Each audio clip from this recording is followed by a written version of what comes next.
Hello friends, வணக்கம். இது PC tech Tamil YouTube channel. இன்னைக்கு நம்ம பார்த்துட்டு இருக்கிற வீடியோ எதை பற்றினா, டிஎன்பிஎஸ்சி ஆனுவல் பிளானரில் சொன்னது போல் இந்த 2026-27 ஆண்டுக்கான குரூப் டூ ஏக்கான நோட்டிஃபிகேஷன் வந்து பார்த்தீங்கன்னா டிஎன்பிஎஸ்சி தரப்புலேருந்து ரிலீஸ் பண்ணிட்டாங்க. மொத்த காலி இடங்கள்னு பார்க்குறப்ப 821 காலி இடங்கள். அப்ளிகேஷன் ஸ்டார்ட் வந்து பார்த்தீங்கன்னா 11/8/2026 வந்து பார்த்தீங்கன்னா ஆரம்பிச்சிருச்சு. அப்ளிகேஷன் முடிக்கிற டேட் வந்து பார்த்தீங்கன்னா 9/9/2026. இதை நான் பற்றின டீட்டெயில்ஸை ஃபுல்லாக நம்ம பார்க்குறோம். அஃபிஷியல் பிடிஎஃப் நம்ம பார்த்துடலாம். ஸோ வீடியோக்கு போகிறதுக்கு முன்னாடி நீங்கள் இன்னும் நம்ம யூடியூப் சேனலில் சப்ஸ்கிரைப் பண்ணாமல் பார்த்துட்டு இருக்கீங்க அப்படின்னா கீழே இருக்கிற சப்ஸ்கிரைப் பட்டன் கிளிக் பண்ணி சப்ஸ்கிரைப் பண்ணிட்டு அது தொடர்ந்து வர பெல் ஐக்கானில் ஆல் என்ற நோட்டிஃபிகேஷன் எனேபிள் பண்ணி வச்சுக்கோங்க. அப்போ தான் நம்ம யூடியூப் சேனலில் எப்போ வீடியோ போட்டாலும் உங்களுக்கு நோட்டிஃபிகேஷனாக வந்துடும், நீங்களும் மிஸ் பண்ணாமல் பார்த்துடலாம். ஸோ வாங்க வீடியோக்குள்ளே போகலாம். டிஎன்பிஎஸ்சி வந்து பார்த்தீங்கன்னா நேற்று 11/8/2026 அன்னைக்கு அஃபிஷியல் நோட்டிஃபிகேஷன் ரிலீஸ் பண்ணாங்க. ஆக்சுவலாக அவங்க நியூஸ் பேப்பரில் ப்ளஸ் வந்து பார்த்தீங்கன்னா ஆனுவல் பிளானரில் சொன்னது போலவே ரிலீஸ் பண்ணிட்டாங்க. என்ன ஒன்றுனா பகல் டைமில் ரிலீஸ் பண்ணல, நைட் டைமில் வந்து ரிலீஸ் பண்ணாங்க, ஈவினிங் டைமாக வந்து ரிலீஸ் பண்ணாங்க. ஸோ அந்த டேட்டில் நம்ம எடுத்துக்கிற மாதிரி இருக்குது. ஸோ டேட்டுன்னு நம்ம பார்க்குறப்ப 11/8/2026 அப்ளிகேஷன் வந்து ஸ்டார்ட் ஆகிடுச்சு, அப்ளை பண்ணவும் ஸ்டார்ட் ஆகிடுச்சு. ஓகேங்களா. லாஸ்ட் டேட்டு நம்ம பார்க்குறப்ப வந்து பார்த்தீங்கன்னா 9/9/2026 மிட் நைட் 11:59 வரைக்கும் நீங்கள் அப்ளிகேஷன் போடலாம்.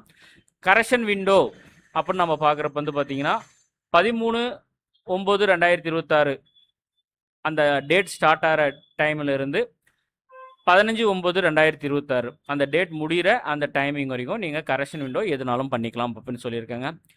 பிலிமினரி எக்ஸாமினேஷனை பொறுத்த வரைக்கும் 1/11/2026 காலையில் 9:00லேருந்து 12:00 வரைக்கும் உங்களுக்கு எக்ஸாம் இருக்க போகுது.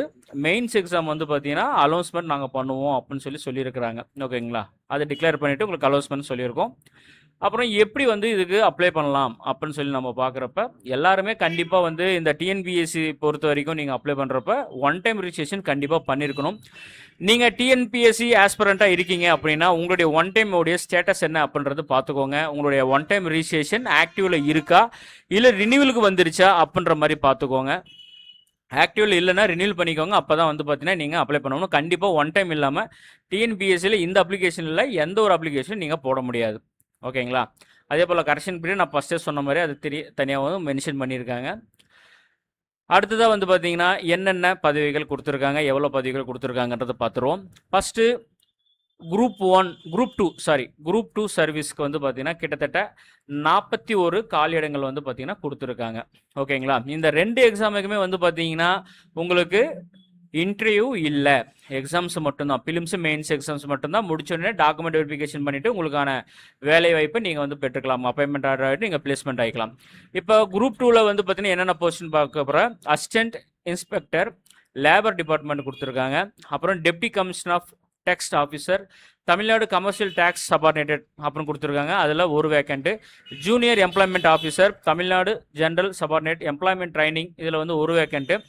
ப்ரொபஷனரி ஆஃபீஸர் இது வந்து பார்த்தீங்கன்னா president corporation services Tamil Nadu jail subordinate சர்வீஸில் கொடுத்துருக்காங்க. 5 வேக்கண்ட் வந்து கொடுத்துருக்காங்க.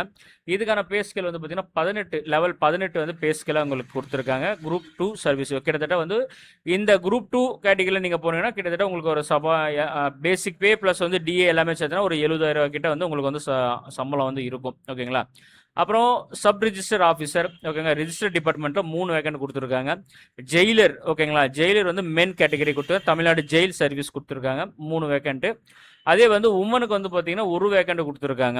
ஓகேங்களா. இப்போ ஜெயிலர் அப்படின்றதால வந்து பார்த்தீங்கன்னா இதுக்கான ஃபிசிக்கல் ஃபிட்னஸும் தனியாக இருக்குது. அப்படியே நோட்டிஃபிகேஷன் ஸ்கிப் பண்ணாமல் பார்த்தீங்கன்னாவே நான் வந்து உங்களுக்கு சொல்லிடுவேன். அடுத்து special assistant Tamil Nadu minister vigilance anti corruption இதில் 2. ஸ்பெஷல் பிரான்ச் அசிஸ்டன்ட் இது வந்து சென்னை போலீஸ் இது கொடுத்துருக்காங்க 6 கொடுத்துருக்காங்க. கிரிமினல் இன்வெஸ்டிகேஷன் லா தமிழ்நாடு லெஜிஸ்லேட்டிவ் அசம்பிளி, அப்புறம் தமிழ்நாடு பப்ளிக் சர்வீஸ் கமிஷன், அதாவது தமிழ்நாடு இதுலேயே டிஎன்பிஎஸ் இதிலே வந்து பார்த்தீங்கன்னா ஒவ்வொரு வேக்கண்ட் வந்து பார்த்தீங்கன்னா அசிஸ்டன்ட் செக்டர் ஆஃபீஸ் ப்ரோக்ராமர் இதுக்கெல்லாமே தனித்தனியாகவே கொடுத்துருக்காங்க. மொத்தம் 16 கொடுத்துருக்காங்க.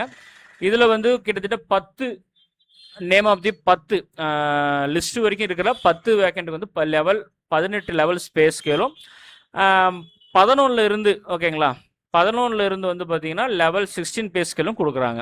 ஓகேங்களா. அடுத்து குரூப் 2 பொறுத்த வரைக்கும் வந்து பார்த்தீங்கன்னா 780 காலி இடங்களை கொடுத்துருக்காங்க. ஓகேங்களா. 780 காலியிடங்கள் தனித்தனியாக கொடுத்துருக்காங்க பாருங்கள். மொத்தம் குரூப் 2A சர்வீஸ்க்கு 780. லெவல் வந்து பார்த்தீங்கன்னா 11, லெவல் 9 இந்த மாதிரி நிறைய லெவலில் வந்து பார்த்தீங்கன்னா பே ஸ்கேல் இருக்குது. பெரும்பாலும் இதில் வந்து பார்த்தீங்கன்னா சீனியர் ரெவென்யூ இன்ஸ்பெக்டர், இந்த மாதிரி ஹேண்ட் நூல் ஆடிட்டிங் இன்ஸ்பெக்டர், இந்த மாதிரி நிறைய வந்து உங்களுக்கு வந்து தனியாக கொடுத்துருக்காங்க. ஒவ்வொரு பதவிக்குமே வந்து பார்த்தீங்கன்னா ஒரு சில குறிப்பிட்ட பதவிகளுக்கு வந்து பார்த்தீங்கன்னா இந்த assistant sector, rural development, panchayat Raj இந்த மாதிரி இருக்கிறதுக்கு எல்லாமே வந்து பார்த்தீங்கன்னா, அதே போல் ரெவென்யூ இன்ஸ்பெக்டர் இதுக்கெல்லாமே வந்து பார்த்தீங்கன்னா தனித்தனியாக மாவட்டம் வரைய வந்து பார்த்தீங்கன்னா காலியிடங்கள் எவ்வளோ இருக்குது அப்படின்றத கொடுத்துருக்காங்க. இதை நீங்கள் நோட் பண்ணி வச்சுட்டு எந்த மாவட்டத்தில் நீங்கள் வந்து வேலை வாய்ப்பு எடுக்கலாம், உங்களுக்கு பெஸ்ட்டாக இருக்கும் அப்படின்றத நீங்கள் ஈஸியாக இதை பார்த்து தெரிஞ்சுக்கலாம். ஏன் இதை நான் சொல்கிறேன் அப்படின்னா, புதுசாக மாவட்டங்கள் தமிழக அரசு சார்பாக அறிவிச்சிருக்காங்க இல்லையா, அந்த மாதிரி இருக்கிற மாவட்டங்களில் வந்து நீங்கள் போய் ஜாயின் பண்ணுறீங்க அப்படின்னா உங்களுக்கு வந்து அடுத்தடுத்து ப்ரொமோஷன் வந்து ஈஸியாக கிடைச்சிரும். ஓகேங்களா? அதனால் அது மைண்ட் செட் பண்ணி ஒரு சிலர் ஒர்க் பண்ணுவாங்க. அவங்களுக்கு இந்த மாவட்ட வாரியாக எவ்வளோ காலி இடங்கள்ன்றதை மென்ஷன் பண்ணி ஈஸியாக அவங்களுக்கு வந்து எடுத்துக்கலாம். ஓகேங்களா? அசிஸ்டண்ட் தான் பெரும்பாலும் எல்லாம் அசிஸ்டண்ட்டு இதெல்லாமே இருக்கும். டவுன் பஞ்சாயத்து ராஜ் இது எல்லாமே தனித்தனியாக கொடுத்துருக்காங்க. மொத்தம் குரூப் 2Aக்கு வந்து 780 காலி இடங்கள் வந்து அவங்க கொடுத்துருக்காங்க. ஓகேங்களா? அடுத்ததாக வந்து பார்த்தீங்கன்னா ஏஜ் லிமிட்டை பொறுத்த வரைக்கும் ஏஜ் லிமிட் கிடையாது. மினிமம் வந்து பார்த்தீங்கன்னா 18 வயசு முடிஞ்சிருக்கணும். ஒரு சில பதவிகளுக்கு வந்து 22 வயசு வரைக்கும் 22 வயசு முடிஞ்சிருக்கணும். இதுதான் அவங்க சொல்லக்கூடியது. ஆனால் ஓசி கம்யூனிட்டிக்கு மட்டும் வந்து பார்த்தீங்கன்னா இது ஏஜ் லிமிட் இருக்குது. அந்த ஒன் டைம் ரிஜிஸ்ட்ரேஷன் பண்ணவங்களுக்கும் அந்த 3 வாட்டி ஃப்ரீன்றது வந்து பார்த்தீங்கன்னா ஓசி கம்யூனிட்டிக்கு கிடையாது. ஓகேங்களா? அதனால் ஓசி கம்யூனிட்டிக்கு வந்து பார்த்தீங்கன்னா ஏஜ் லிமிட் உண்டு, மற்றவங்களுக்கு கிடையாது. ஓகேங்களா?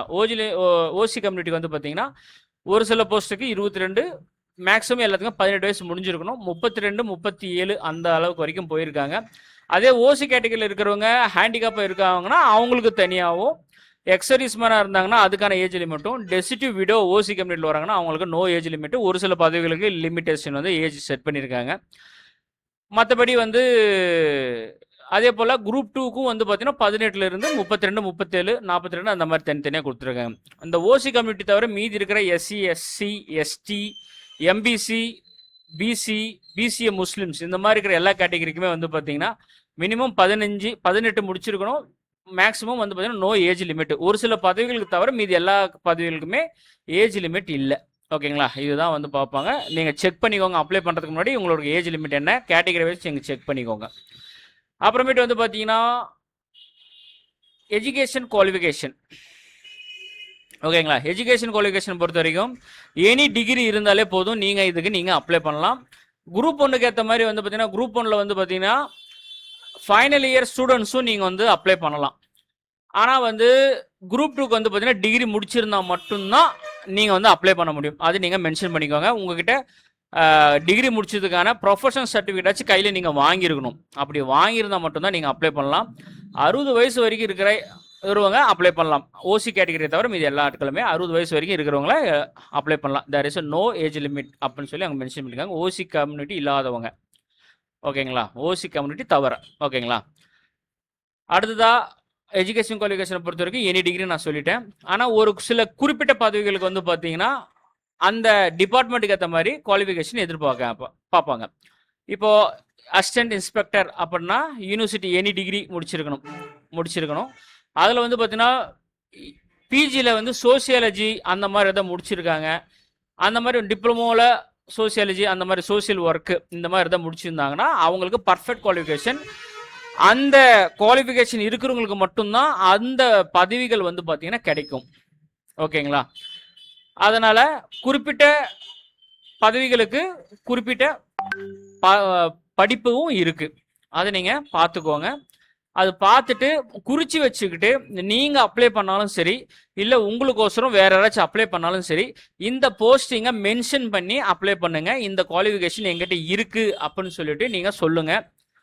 அப்போ தான் உங்களுக்கு வந்து அந்த பதவிகளுக்கு கிடைக்கும். அந்த பதவி ஈஸியாக உங்களுக்கு வந்து கிடைக்கும். ஓகேங்களா? மாஸ்டர் டிகிரி பாருங்கள், லா கேட்டிருக்காங்க, பிஜிஎல் கேட்டிருக்காங்க, அப்புறமேட்டு வந்து சோசியல் ஒர்க்கு, கம்ப்யூட்டர், இந்த மாதிரி அசிஸ்டன்ட் செக்ஷன் ஆஃபீஸர் ப்ரோக்ராமிங் வந்து பார்த்தீங்கன்னா கம்ப்யூட்டர் கேட்டிருக்காங்க, பிஜி கேட்டிருக்காங்க, ஐடி, கம்ப்யூட்டர் சயின்ஸ் இந்த மாதிரி தனித்தனியாக கேட்டிருக்காங்க. ஸோ ஒரு சிலதுக்கு வந்து எனி டிகிரி இருந்தாலே போதும். இப்போ பாருங்கள், அசிஸ்டண்ட்டுக்கு வந்து பார்த்தீங்கன்னா எனி டிகிரி யூனிவர்சிட்டி, இப்போது lower divisional clerk, executive officer, senior inspector, store keeper, accountant, assistant இந்த மாதிரி இருக்கிறவங்களாம் எனி டிகிரி முடிச்சிருந்தாலே போதும். அது போல தான் பதவிகள் இருக்கும். எனி டிகிரி இருந்தாலே போதும், நீங்கள் மென்ஷன் பண்ணலாம். மேக்ஸிமம் வந்து பார்த்தீங்கன்னா இந்த கோர்ஸை நீங்கள் எப்படி முடிச்சிருக்கணும் அப்படின்னா, எஸ்எஸ்எல்சி முடிச்சு +2 முடிச்சிருக்கணும், இல்லை +2 முடிக்காமல் டிப்ளமோ முடிச்சு டிகிரி முடிச்சிருக்கணும், பிஜி முடிச்சிருக்கணும். அப்படி இல்லைன்னா 5 வருஷம் இன்டெகிரேட் டிகிரி முடிச்சவங்களும் நீங்கள் அப்ளை பண்ணலாம். அவங்க ஃபஸ்ட்டே சொல்லிட்டாங்க பாருங்கள், நீங்கள் அப்ளை பண்ணுறப்ப ப்ரொஃபஷனல் சர்டிஃபிகேட்டு இருக்கணும், கன்சல்டேட் மார்க் ஷீட் இருக்கணும், டிகிரி சர்டிஃபிகேட் இல்லை ப்ரொஃபஷனல் சர்டிஃபிகேட் இருக்கணும், ப்ரூஃப் ஆஃப் எஜுகேஷன் குவாலிஃபிகேஷன். இந்த நோட்டிஃபிகேஷன் வர்றதுக்கு முன்னாடியே நீங்கள் இந்த சர்டிஃபிகேட்டும் வாங்கியிருக்கணும். அந்த டேட்டும் வந்து பார்த்தீங்கன்னா அதில் இந்த கால்ஃபாருக்கு முன்னாடி 11/8/2026 கால்ஃபார் ஆயிருக்குன்னா நீங்கள் சர்டிஃபிகேட்டு போன மாதம், அதாவது ஜூலைக்குள்ளே, ஜனவரிலேருந்து ஜூலைக்குள்ளே உங்களோட சர்டிஃபிகேட்டில் அந்த டேட் மென்ஷன் ஆகிருக்கணும். அதுதான் கம்ப்ளீட் ஒரு இது குவாலிஃபைடு. ஓகேங்களா? நான் இப்போ தான் எக்ஸாம் முடித்தேன், எனக்கு வந்து எக்ஸாம் நான் பாஸ் பண்ணிட்டேன், ஆனால் வந்து எனக்கு ஒன்றும் சர்டிஃபிகேட் வரல அப்படின்னா அதை அவங்க ஏற்றுக்க மாட்டாங்க. ஓகேங்களா? அது நீங்கள் அங்கே எக்ஸாம் சப்போஸ் நீங்கள் பாஸ் பண்ணிட்டு வெரிஃபிகேஷன் போகிறப்போ உங்களுக்கு ப்ராப்ளம் ஆகும். ஸோ அதனால் நீங்கள் வந்து பார்த்துக்கோங்க. ஓகேங்களா? அடுத்து இந்த ஜெயிலர் போஸ்ட்டுக்கு வந்து பார்த்தீங்கன்னா ஃபிசிக்கல் ஃபிட்னஸ் இது கொடுத்துருக்காங்க. மேல் கேண்டிடேட் தனியாகவும் ஃபீமேல் கேண்டிடேட்டுக்கு தனியாகவும் தனித்தனியாக கொடுத்துருக்காங்க. அவங்க பார்வையின் தரம், அப்புறம் ஹைட்டு எவ்வளோ இருக்கணும் அப்படின்றத மென்ஷன் பண்ணியிருக்காங்க. அடுத்ததாக வந்து பார்த்தீங்கன்னா எக்ஸாம் சென்டர்ஸை பொறுத்த வரைக்கும் பார்த்தீங்கன்னா எல்லா மாவட்டங்களுமே மென்ஷன் ஆகிருக்காங்க. இதில் பிலிம்ஸை பொறுத்த வரைக்கும் பார்த்தீங்கன்னா ஒவ்வொரு எக்ஸாமுக்குமே வந்து பார்த்தீங்கன்னா உள்ளுக்குள்ளே இருக்கிற தாலுக்காக்கள் மென்ஷன் ஆகிருக்கு. ஓகேங்களா? தாலுக்காவை நீங்கள் செலெக்ஷன் பண்ணிக்கலாம். அதே வந்து மெயின்ஸ் எக்ஸாமுக்கு பொறுத்த வரைக்கும் வந்து நீங்கள் எல்லா மாவட்டமே நீங்கள் செலெக்ஷன் பண்ணிக்கலாம். ஒவ்வொரு மாவட்டங்களுக்கும் தாலுக்கா வைஸ் தனித்தனியாக செலெக்ஷன் பண்ணணும். அதுக்கப்புறம் வந்து மெயின்ஸ் எக்ஸாமுக்கும் வந்து பார்த்தீங்கன்னா எல்லா மாவட்டமே உங்களுக்கு வருது. சென்னை மட்டும்தான் போகணும், கோயம்புத்தூர் மட்டும்தான் போகணும் அப்படின்லாம் எதுவுமே இல்லை, எல்லாமே நார்மலாகவே போகுது. ஓகேங்களா? இதுதான் ஆப்ஷனுங்க, வேறு எதுவும் உங்களுக்கு வந்து இது இல்லை. நீங்கள் அதை பார்த்து நீங்கள் அப்ளை பண்ணலாம். ஸோ உங்களுக்கு வந்து பார்த்தீங்கன்னா குரூப் 2 அப்ளிகேஷன் போடணும் அப்படின்னா அப்ளிகேஷன் சார்ஜஸ் வந்து 100 ரூபாவில் நம்மளுக்கு வந்து பார்த்தீங்கன்னா அப்ளிகேஷன் நம்ம போடுறோம். இந்த 100 ரூபா அப்படின்றது வந்து பார்த்தீங்கன்னா இங்கிலீஷ் மீடியத்தில் இருக்கீங்க, உங்களுக்கு தமிழ் வழி கல்வி இல்லை, வெறும் இங்கிலீஷ் மீடியம் தான், ஜஸ்ட்டு 10th +2 டிகிரி டீட்டெயில்ஸ் மட்டும் அப்டேட் பண்ணணும். ஃபோட்டோ சிக்னேச்சர் நாங்களே வந்து அப்ளிகேஷன் இருக்கிறத நம்ம ரெக்வயர் பண்ணிக்குவோம், அதே நம்ம போடுறோம். எந்த தமிழ் வழி கல்வியும் இல்லை அப்படின்னா அப்ளிகேஷன் சார்ஜஸ் வெறும் 100 ரூபா மட்டும்தான். டிஸ்கிரிப்ஷனில் நம்பர் கொடுத்துருக்கேன், அதில் உங்களுக்கான 1 டைம் ரிஜிஸ்ட்ரேஷன் மட்டும் எங்களுக்கு நீங்கள் அமுச்சு விட்டிங்கன்னா உங்களுக்கோசரம் நாங்கள் அப்ளை பண்ணி கொடுப்போம். அப்ளிகேஷன் சார்ஜஸ் 100 ரூபா தான். அதுவே அப்ளிகேஷன் சார்ஜஸ் அப்ளை பண்ணிவிட்டு உங்களுக்கோசரம் பேமெண்ட்டும் பண்ணணும்னா 200 ரூபா மட்டும் நீங்கள் ஜிபே பண்ணிங்கனாவே போதும். சேம் நீங்கள் எந்த நம்பருக்கு வாட்ஸ்அப் பண்ணுறீங்களோ அதே நம்பருக்கு எனக்கு ஜிபே பண்ணிங்கன்னா போதும். இன்கேஸ் வந்து பார்த்தீங்கன்னா உங்களுக்கு தமிழ் வழி கல்வி இருக்குது அப்படின்னா அப்போது அப்ளிகேஷன் சார்ஜஸ் வந்து 150, உங்களுக்கு பேமெண்ட்டும் பண்ணணும் அப்படின்னா 100 ரூபா, மொத்தம் 250 ரூபா நீங்கள் வந்து எங்களுக்கு ஜிபே பண்ணணும்னா நீங்கள் இருந்த இடத்துல இருந்தே நான் உங்களுக்கு அப்ளிகேஷன் அப்ளை பண்ணி பிடிஎஃப் வந்து நான் உங்களுக்கு சென்ட் பண்ணிடுவேன். ஓகேங்களா? இதுதான். இது வெறும் 100 ரூபா அப்படின்றது வந்து பார்த்தீங்கன்னா ஃப்ரீ ஆப்ஷன், அதாவது பேமெண்ட் கிடையாது. அதே போல் அதாவது டிஎன்பிஎஸ்சி குரூப் 2 அப்ளிகேஷனுக்கு பேமெண்ட் நம்ம பண்ணுறதில்ல, தமிழ் வழி கல்வியும் இல்லை அப்படின்னா வெறும் 100 ரூபா. சப்போஸ் தமிழ் வழி கல்வி இருக்குது, பேமெண்ட்டும் பண்ணணும் அப்படின்னா 250 ரூபா. எனது வந்து எஸ்சி கேட்டகிரி, எஸ்சி எஸ்டி இந்த மாதிரி கேட்டகிரியில் வரும், எங்களுக்கு வந்து தமிழ் வழி கல்வி இல்லை, இங்கிலீஷ் தான், வெறும் அப்ளிகேஷனாக 100 ரூபா. உங்களுக்கு எப்படி வேணுமோ அது மாதிரி சொல்லுங்கள். 1 டைம் ரிஜிஸ்ட்ரேஷன் மட்டும் எங்களுக்கு வாட்ஸ்அப் பண்ணுங்கள். வாட்ஸ்அப் பண்ணிவிட்டு சொல்லுங்கள், நாங்கள் செக் பண்ணி பார்த்துட்டு உங்களுக்கான அப்ளிகேஷன் நாங்கள் போட்டுவிட்றோம். எங்களுக்கு ஜிபே பண்ணிவிட்டிங்கன்னா நீங்கள் இருந்த இடத்துல இருந்தே நாங்கள் வந்து அப்ளை பண்ணி உங்களுக்கான அப்ளிகேஷனை பிடிஎஃபாக உங்களுக்கு வாட்ஸ்அப் நாங்கள் சென்ட் பண்ணிடுவோம். வேணுன்றவங்க டிஸ்கிரிப்ஷனில் இருக்கிற நம்பருக்கு வாட்ஸ்அப் பண்ணுங்கள். ஓகேங்களா? ஓகே ஃப்ரெண்ட்ஸ், இந்த வீடியோ இதோட முடியுது. இந்த வீடியோவில் ஏதாச்சும் டவுட் இருக்கும் பட்சத்தில் கீழே கமெண்ட் பாக்ஸில் கமெண்ட் பண்ணுங்கள், கண்டிப்பாக உங்களுக்கு நான் ரிப்ளை பண்ணுறேன். மீண்டும் வேறு வீடியோவில் உங்களை சந்திக்கிறேன். நன்றி, வணக்கம்.